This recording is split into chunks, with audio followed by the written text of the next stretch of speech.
মিশ্ৰলৈ ভয় লাগিছে নেকি? হয় ভয় লাগিছে। মানে গুলিৰ ভয়ত, গুলি খোৱা ভয়ত আপোনালোকে আত্মহৰণ হয় কৰিছে? ছাৰৰ ভয়ত আমি চিলিণ্ডাৰ হৈছোঁ। লাগিছে নেকি? হয় ভয় লাগিছে। ভয় লাগিছে, আনন্দ মিশ্ৰলৈ ভয় লাগিছে? ছাৰক মানিছোঁ।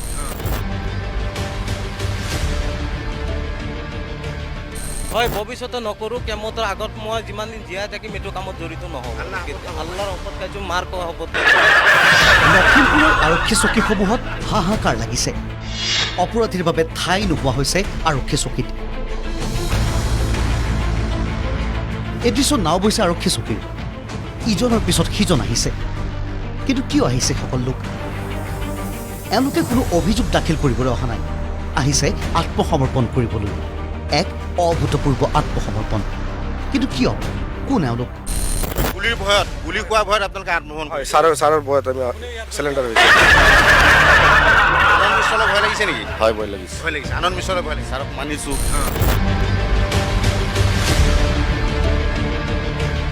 হয় ভৱিষ্যতে নকৰোঁ, কেমতৰ আগত মই যিমান দিন জীয়াই থাকিম এইটো কামত জড়িত নহ'ব।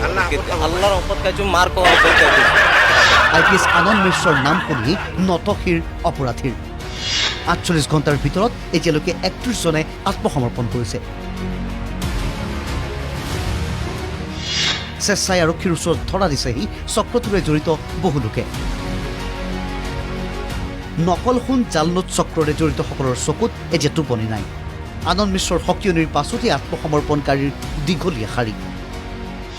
সাংবাদিকৰ আগতে বিস্ফোৰক মন্তব্য কৰিলে আত্মসমৰ্পণকাৰীয়ে। কেমেৰাৰ সন্মুখতে পূৰ্বৰ আৰক্ষীয়ে টকা লৈছিল বুলি স্বীকাৰ এইসকল আত্মসমৰ্পণকাৰীৰ। কিয় আত্মসমৰ্পণ? আগতে আপোনালোকক কোৱা নাছিল নেকি? কোনো আৰক্ষী চকীয়ে আপোনালোকক আৰক্ষীয়ে কোৱা নাছিল নেকি আত্মসমৰ্পণ কৰিব লাগে? নাই এনেকুৱা কোৱা নাছিল। পইচা লৈছিল আপোনালোকৰ পৰা? না লোৱাটো হেৰিতো নাই লৈছিল আপোনালোকৰ পৰা, নহ'লে আপোনালোকে কেনেকৈ বাচি গৈছিল? এইটোতো হ'বই পাৰে কিবা। পইচা লৈছিল? এইটোতো আমি ডাইৰেক্টলি নাজানো। নাই জানে আপুনি, নজনাকৈ আপুনি কিয় আহিব? কিমান পইচা লৈছিল আৰক্ষী আপোনালোকৰ পৰা? ন পইচা লোৱা আৰক্ষী পইচা লোৱা নাই। নোলোৱাকৈ আপুনি কিয় আত্মসমৰ্পণ কৰিবলৈ আহিলে? আপোনালোকে কিয় এই বেয়া কামত জড়িত হৈ আছিল? আগত বেয়া কামত জড়িত আছোঁ, এতিয়া 4-5 বছৰ আগত এৰি দিছোঁ। কি বেয়া কাম কৰিছিল আপোনালোকে? নাই 2 নম্বৰী কাম কৰিছোঁ, নকল সোণৰ কাম কৰিছিলোঁ। এতিয়া আপোনালোকে কি কৰিব? আপোনালোকে আত্মসমৰ্পণ কৰিবলৈ কৈছে, এতিয়া কি কৰিব? এতিয়া ছাৰে কৈছে চিলিণ্ডাৰ কৰিবলৈ, মই চিলিণ্ডাৰ কৰি দিছোঁ। গুলিৰ ভয়ত, গুলি খোৱা ভয়ত আপোনালোকে আত্মসমৰ্পণ হয় কৰিছে? ছাৰৰ ভয়ত আমি